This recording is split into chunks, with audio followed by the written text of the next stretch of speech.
Give me 10 minutes of your time, and I promise you will leave this room feeling more motivated and ready to tackle any task. How many of you have ever sat down to do your work, opened your computer, and then somehow ended up scrolling on TikTok or Instagram for 2 hours? You are not alone. This has happened to me more times than I'd like to admit. I remember the night before my geography test, frantically trying to absorb all the information from the slideshows, wondering if I would be able to cram the entire unit in just one night. Studying feels impossible at times, but what if I told you there was a way to not only make it easier, but also enjoyable? Sounds too good to be true, right? Hello everyone, my name is Kareena Sarkar, and today I will be speaking about unlocking the flow of studying. Before getting into the topic of the flow state, I had to ask myself, why was it so hard for me to study? What was stopping me from concentrating? I found that there were 4 main reasons to this. I like to call them my 4 demons of studying. The first and probably most important demon is the procrastination one. It's so easy to say, I'll study later, especially when your phone seems far more entertaining than actually opening a textbook. The problem here is that the later often turns into a never. Then the deadline creeps in and we start scrambling to finish our work.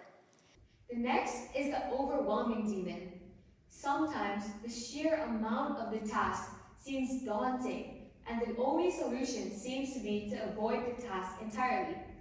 For me, when tests, assignments, and essays pile up, I tend to freeze, unsure of what to tackle first. I end up having no work done. The third is the distraction demon.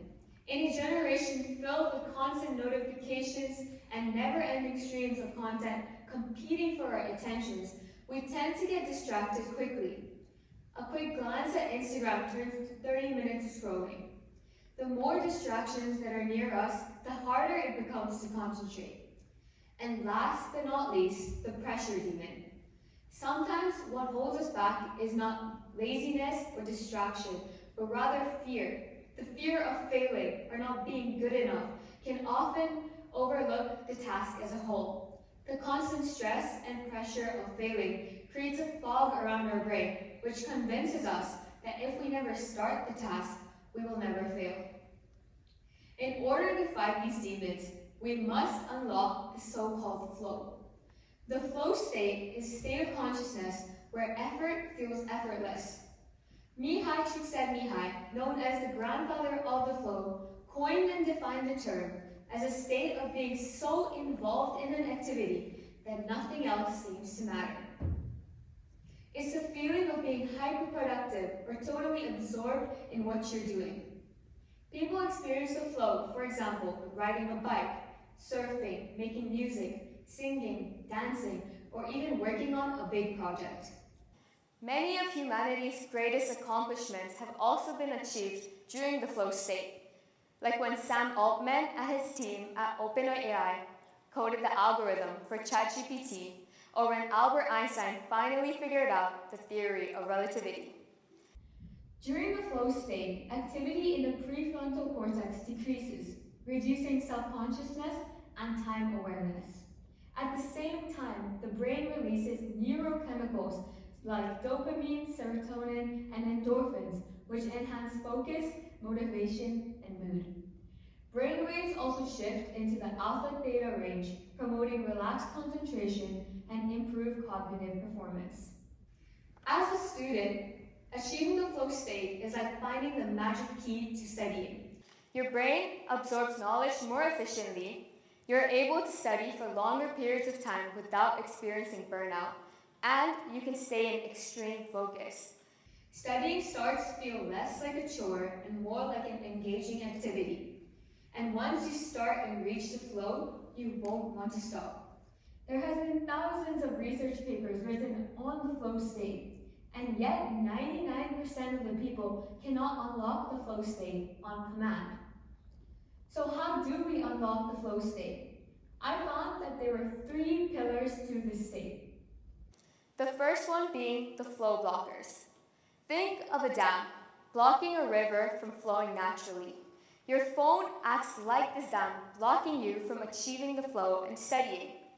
Turning off your phone, putting it in another room when you're studying, or creating a clean and organized study space all help eliminate these flow blockers. The next pillar is the flow triggers.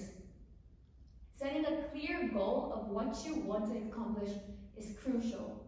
Define what you want to achieve with clear and finite outcomes. This helps maintain focus and gives you a sense of control. Instead of saying, I need to study, make it more specific. I will do this packet in 30 minutes, or I will finish after reading this one chapter. I like to do this personally by creating a specific to-do list by breaking down large tasks into smaller, more manageable chunks so I can avoid the feeling of being overwhelmed. Next is finding the sweet spot.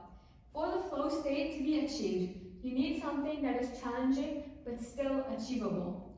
If something is too easy, you risk getting bored and lose interest. If something is too difficult, you risk getting frustrated and give up. If a subject feels too overwhelming, break it down into simpler steps. If it's too easy, challenge yourself with harder questions or timed exercises. And lastly, time blocking is also another good way to build momentum and stay in this flow state. The Pomodoro technique is an effective way for achieving the flow state because it helps maintain focus, prevent burnout, and create a rhythm for deep work by working for 25 minutes and taking a break for 5. And when you're deeply engaged in this flow, you can extend these sessions to 45 or 60 minutes before taking any short breaks. I like to create a pre-flow ritual to put myself into the flow state faster by combining everything I had mentioned previously. Before starting to do any actual work, I put my phone in another room, I put my noise-canceling headphones on, I write a to-do list from most to least important, and start my Pomodoro timer. The last pillar is understanding the flow state and the flow cycle. First, you'll struggle with getting into the state, like you're loading and easing into it. Then your brain starts to release dopamine, enhancing focus and motivation, which allows you to break through the struggle and enter the state. And finally, you reach the flow, where your body goes into full concentration mode. It is important, however, not to force the flow. The flow is a skill, and by practicing regularly, you will be able to achieve it in no time. As an IBDP student myself, the 4 demons I mentioned before were my biggest enemies. I would tell myself I had plenty of time, only to end up pulling all-nighters and cramming months of materials into a few hours. This stress, exhaustion, and mediocre results made me realize that something had to change. By implementing focused study techniques, like eliminating distractions, using the Pomodoro technique, and setting clear goals, I slowly transformed my habits. My grades improved, my stress levels dropped, and surprisingly, I had even more time for my hobbies and to sleep. We all make excuses from time to time, but it is so important to beat them. I always hear, I'm too tired. Then try studying right after school and get more than 8 hours of sleep.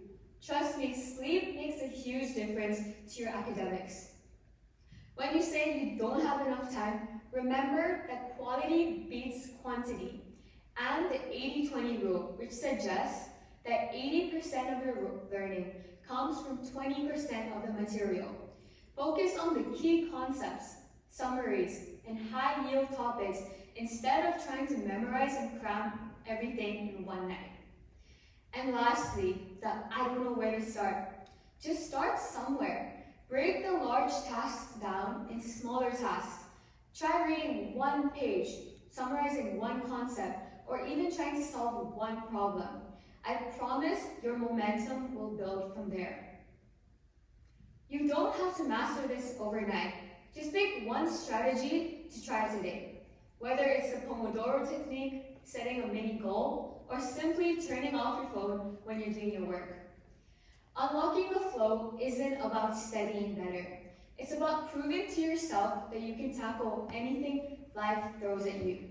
And trust me, if I could do it, so can you. Thank you.